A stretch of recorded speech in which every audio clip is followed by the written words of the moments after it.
اللہ تبارک و تعالیٰ کے نام سے شروع جو بڑا مہربان اور نہایت رحم کرنے والا ہے۔ حضرت ابو ہریرہ رضی اللہ تعالیٰ عنہ سے روایت ہے کہ نبی اکرم صلی اللہ تعالیٰ علیہ وسلم نے ارشاد فرمایا، جنت میں ایسے لوگ داخل ہوں گے جن کے دل چڑیوں جیسے ہوں گے۔ اور حضرت حارثہ بن وہب رضی اللہ تعالیٰ عنہ نے نبی اکرم صلی اللہ تعالیٰ علیہ وسلم کو فرماتے ہوئے سنا۔ آپ صلی اللہ تعالیٰ علیہ وسلم نے ارشاد فرمایا، کیا تمہیں بتاؤں جنت میں جانے والے لوگ کون ہیں؟ صحابہ کرام علیہم رضوان نے عرض کیا، کیوں نہیں؟ آپ صلی اللہ تعالیٰ علیہ وسلم نے ارشاد فرمایا، ہر ناتما لوگوں کے نزدیک کمزور لیکن اللہ کے نزدیک اتنا برگزیدہ، اگر کسی معاملے میں اللہ کی قسم کھا لے تو اللہ تبارک و تعالیٰ اسے سچا کر دے۔ پھر فرمایا، کیا میں تمہیں جہنم میں جانے والے لوگوں کے بارے میں نہ بتاؤں؟ صحابہ کرام علیہم رضوان نے عرض کیا، کیوں نہیں؟ آپ صلی اللہ تعالیٰ علیہ وسلم نے ارشاد فرمایا، ہر جھگڑالو، بد اخلاق اور تکبر کرنے والا۔ اور حضرت عبداللہ بن مسعود رضی اللہ تعالیٰ عنہ کہتے ہیں کہ رسول اللہ صلی اللہ تعالیٰ علیہ وسلم نے ارشاد فرمایا، ہر وہ شخص جو نرم دل ہے، شریف النفس ہے اور منکسر المزاج ہے اور لوگوں سے قریب یعنی ہر دل عزیز ہے، اس پر جہنم کی آگ حرام ہے۔ اور حضرت ابو ہریرہ رضی اللہ تعالیٰ عنہ کہتے ہیں کہ نبی اکرم صلی اللہ تعالیٰ علیہ وسلم نے فرمایا، میری تمام امت جنت میں داخل ہوگی مگر جس نے انکار کیا وہ جنت میں داخل نہیں ہوگا۔ صحابہ کرام علیہم رضوان نے عرض کیا، اے اللہ کے رسول صلی اللہ تعالیٰ علیہ وسلم، کس نے انکار کیا؟ آپ صلی اللہ تعالیٰ علیہ وسلم نے ارشاد فرمایا، جس نے میری اطاعت کی وہ جنت میں داخل ہو گیا اور جس نے نافرمانی کی اس نے انکار کیا۔ اور حضرت ام حبیبہ رضی اللہ تعالیٰ عنہ رسول اللہ صلی اللہ تعالیٰ علیہ وسلم کی زوجہ محترمہ سے روایت ہے کہ انہوں نے رسول اللہ صلی اللہ تعالیٰ علیہ وسلم کو فرماتے ہوئے سنا، جو شخص روزانہ اللہ کی رضا کے لیے فرضوں کے علاوہ 12 رکعت نوافل ادا کرتا ہے، اللہ تبارک و تعالیٰ اس کے لیے جنت کا ایک گھر بناتا ہے۔ اور حضرت ابو ایوب رضی اللہ تعالیٰ عنہ کہتے ہیں کہ ایک آدمی نبی اکرم صلی اللہ تعالیٰ علیہ وسلم کی خدمت میں حاضر ہوا اور عرض کیا، مجھے کوئی ایسا عمل بتائیے جو مجھے جنت کے قریب اور جہنم سے دور کر دے۔ آپ صلی اللہ تعالیٰ علیہ وسلم نے ارشاد فرمایا، اللہ کی بندگی کر اور اس کے ساتھ کسی کو شریک نہ ٹھہرا، نماز قائم کر، زکوٰۃ ادا کر اور رحم والوں یعنی کہ رشتہ داروں کے ساتھ تعلق قائم رکھ۔ جب وہ آدمی واپس پلٹا تو رسول اللہ صلی اللہ تعالیٰ علیہ وسلم نے ارشاد فرمایا، جن باتوں کا اسے حکم دیا گیا اگر ان پر عمل کیا تو جنت کے اندر داخل ہو جائے گا۔ اور حضرت علی رضی اللہ تعالیٰ عنہ کہتے ہیں کہ رسول اللہ صلی اللہ تعالیٰ علیہ وسلم نے ارشاد فرمایا، جنت میں ایسے محل ہیں جن کے اندر کھڑے ہو کر دیکھیں تو باہر کی ہر چیز نظر آتی ہے اور باہر کھڑے ہوں تو اندر کی ہر چیز نظر آتی ہے۔ ایک اعرابی نے کھڑے ہو کر عرض کیا، اے اللہ کے نبی صلی اللہ تعالیٰ علیہ وسلم، یہ کس آدمی کے لیے ہیں؟ آپ صلی اللہ تعالیٰ علیہ وسلم نے ارشاد فرمایا، اس کے لیے جو اچھی بات کرے، کھانا کھلائے، بکثرت روزے رکھے اور جب لوگ مزے کی نیند سو رہے ہوں اٹھ کر اللہ تبارک و تعالیٰ کے لیے نماز پڑھے۔ اور حضرت عیاض بن حمار مجاشی رضی اللہ تعالیٰ عنہ کہتے ہیں کہ رسول اللہ صلی اللہ تعالیٰ علیہ وسلم نے ایک روز اپنے خطبے میں ارشاد فرمایا، جنت میں جانے والے لوگ 3 قسم کے ہیں، حاکم جو کہ انصاف کرنے والا، سچ بولنے والا اور نیک کاموں کی توفیق دیا گیا۔ نمبر 2 وہ شخص جو ہر قرابت دار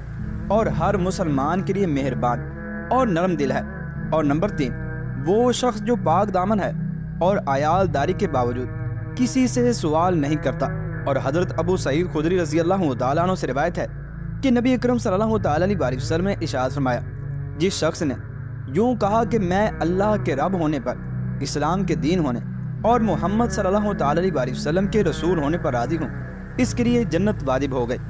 اور حضرت انس بن مالک رضی اللہ تعالیٰ عنہ کہتے ہیں کہ رسول اللہ صلی اللہ تعالیٰ علیہ وسلم نے ارشاد فرمایا، جس نے 2 لڑکیوں کو ان کے جوان ہونے تک پالا پوسا، قیامت کے دن میں اور وہ اس طرح سے آئیں گے۔ اور آپ صلی اللہ تعالیٰ علیہ وسلم نے اپنی انگلیوں کو آپس کے اندر ملا دیا۔ اور حضرت ابو ہریرہ رضی اللہ تعالیٰ عنہ کہتے ہیں کہ رسول اللہ صلی اللہ تعالیٰ علیہ وسلم نے ایک روز نماز فجر کے بعد حضرت بلال رضی اللہ تعالیٰ عنہ سے پوچھا، اے بلال، اسلام لانے کے بعد تمہارا وہ کون سا عمل ہے جس پر تمہیں بخشش کی زیادہ امید ہے؟ کیونکہ آج رات میں نے جنت میں اپنے آگے آگے تمہارے چلنے کی آواز سنی ہے۔ حضرت بلال رضی اللہ تعالیٰ عنہ نے عرض کیا، میں اس سے زیادہ امید افزا عمل تو کوئی نہیں پاتا۔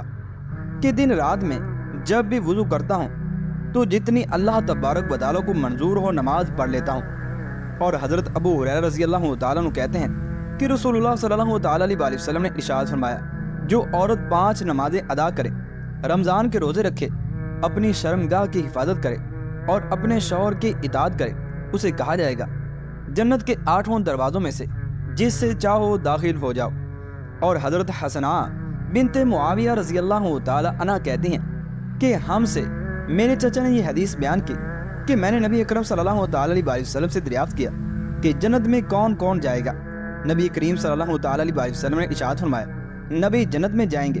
شہید بھی جنت میں جائیں گے، اور نو مولود جنت میں جائے گا، اور زندہ درگور کی گئی لڑکی جنت کے اندر داخل ہوگی۔ اور حضرت معاذ بن جبل رضی اللہ تعالیٰ عنہ کہتے ہیں کہ رسول اللہ صلی اللہ تعالیٰ علیہ وسلم نے ارشاد فرمایا، جس مسلمان نے اللہ تبارک و تعالیٰ کی راہ میں اتنی دیر تک قتال کیا جتنی دیر اونٹنی کا دودھ دوہنے میں لگتا ہے، اس پر جنت واجب ہو گئی۔ اور حضرت ابو ہریرہ رضی اللہ تعالیٰ عنہ کہتے ہیں کہ رسول اللہ صلی اللہ تعالیٰ علیہ وسلم سے دریافت کیا گیا کہ کون سا عمل سب سے زیادہ لوگوں کے جنت میں جانے کا سبب بنے گا، تو آپ صلی اللہ تعالیٰ علیہ وسلم نے ارشاد فرمایا، تقویٰ اور اچھا اخلاق۔ پھر آپ صلی اللہ تعالیٰ علیہ وسلم سے عرض کیا گیا کہ کون سا عمل سب سے زیادہ لوگوں کے آگ میں جانے کا باعث بنے گا، تو آپ صلی اللہ تعالیٰ علیہ وسلم نے ارشاد فرمایا، منہ اور شرمگاہ۔ اور حضرت ابو ہریرہ رضی اللہ تعالیٰ عنہ کہتے ہیں کہ رسول اللہ صلی اللہ تعالیٰ علیہ وسلم نے ارشاد فرمایا، یتیم کی کفالت کرنے والا خواہ یتیم اس کا رشتہ دار ہو یا کوئی اور ہو، وہ اور میں جنت میں ان دونوں اوریوں کی طرح ساتھ ساتھ ہوں گے۔ امام مالک رحمۃ اللہ تعالیٰ نے انگشت شہادت اور درمیانی انگلی سے اشارہ کر کے بتایا۔ اور حضرت ابو ہریرہ رضی اللہ تعالیٰ عنہ کہتے ہیں کہ رسول اللہ صلی اللہ تعالیٰ علیہ وسلم نے ارشاد فرمایا، عمرہ ان تمام گناہوں کا کفارہ ہے جو موجودہ اور گزشتہ عمرے کے درمیان سرزد ہوئے، اور حج مبرور کا بدلہ تو جنت ہی ہے۔ اور حضرت عثمان بن عفان رضی اللہ تعالیٰ عنہ کہتے ہیں کہ میں نے رسول اللہ صلی اللہ تعالیٰ علیہ وسلم کو فرماتے ہوئے سنا، جس نے اللہ تبارک و تعالیٰ کے لیے مسجد بنائی، اللہ تبارک و تعالیٰ اس کے لیے اسی طرح کا گھر جنت کے اندر بنائے گا۔ اور حضرت سہل بن سعد رضی اللہ تعالیٰ عنہ کہتے ہیں کہ رسول اللہ صلی اللہ تعالیٰ علیہ وسلم نے ارشاد فرمایا، جو شخص مجھے ضمانت دے اس چیز کی جو 2 جبڑوں کے درمیان ہے یعنی کہ زبان، اور اس چیز کی جو 2 ٹانگوں کے درمیان ہے یعنی کہ شرمگاہ کی، میں اسے جنت کی ضمانت دیتا ہوں۔ اور حضرت ابو ہریرہ رضی اللہ تعالیٰ عنہ کہتے ہیں کہ ایک آدمی نے رسول اللہ صلی اللہ تعالیٰ علیہ وسلم کی خدمت میں عرض کیا، اے اللہ کے رسول صلی اللہ تعالیٰ علیہ وسلم، فلاں عورت دن کو روزے رکھتی ہے اور رات کو قیام کرتی ہے، لیکن ہمسایوں کو اذیت پہنچاتی ہے۔ آپ صلی اللہ تعالیٰ علیہ وسلم نے فرمایا، یہ عورت جہنمیوں میں سے ہے۔ پھر صحابہ کرام نے عرض کیا ایک دوسری عورت کے بارے میں کہ فلاں عورت صرف نماز ادا کرتی ہے اور پنیر کے ٹکڑے وغیرہ صدقہ کرتی ہے، لیکن ہمسایوں کو اذیت نہیں پہنچاتی۔ آپ صلی اللہ تعالیٰ علیہ وسلم نے ارشاد فرمایا، یہ عورت جنتی ہے۔ اور حضرت ابو ہریرہ رضی اللہ تعالیٰ عنہ کہتے ہیں کہ رسول اللہ صلی اللہ تعالیٰ علیہ وسلم نے ارشاد فرمایا، اللہ تعالیٰ کے ایک کم 100 یعنی کہ 99 نام ہے، جس نے یاد کیے وہ جنت کے اندر داخل ہوا۔ اور حضرت ابو سعید خدری رضی اللہ تعالیٰ عنہ کہتے ہیں کہ رسول اللہ صلی اللہ تعالیٰ علیہ وسلم نے ارشاد فرمایا، حافظ قرآن جنت میں داخل ہوگا تو اسے کہا جائے گا قرآن کی تلاوت کرتا جا اور درجات طے کرتا جا، چنانچہ ہر آیت کے بدلے میں ایک درجہ بلند ہوتا جائے گا، حتیٰ کہ آخری آیت تک پہنچ جائے گا جو اسے یاد ہوگی، اور وہی اس کا مستقل درجہ ہوگا۔ اور حضرت عبداللہ بن سلام رضی اللہ تعالیٰ عنہ کہتے ہیں کہ رسول اللہ صلی اللہ تعالیٰ علیہ وسلم نے فرمایا، لوگو سلام پھیلاؤ، لوگوں کو کھانا کھلاؤ، اور جب دوسرے لوگ سو رہے ہوں تو نماز پڑھو، سلامتی کے ساتھ جنت کے اندر داخل ہو جاؤ گے۔ اور حضرت ثوبان رضی اللہ تعالیٰ عنہ کہتے ہیں کہ رسول اللہ صلی اللہ تعالیٰ علیہ وسلم نے ارشاد فرمایا، مریض کی عیادت کرنے والا جب تک واپس نہ آ جائے تب تک جنت کے باغ کے اندر رہتا ہے۔ اور حضرت ابو ہریرہ رضی اللہ تعالیٰ عنہ کہتے ہیں کہ نبی اکرم صلی اللہ تعالیٰ علیہ وسلم نے ارشاد فرمایا، جو شخص علم دین حاصل کرنے کے لیے راستے طے کرے، اللہ تبارک و تعالیٰ اس کے لیے جنت کا راستہ طے کرنا آسان فرما دیتا ہے۔ اور حضرت شداد بن اوس رضی اللہ تعالیٰ عنہ کہتے ہیں کہ رسول اللہ صلی اللہ تعالیٰ علیہ وسلم نے ارشاد فرمایا، سب سے افضل استغفار یہ ہے کہ تم کہو، اے اللہ تو میرا رب ہے، تیرے سوا کوئی الہ نہیں، تو نے ہی مجھے پیدا کیا اور میں تیرا بندہ ہوں،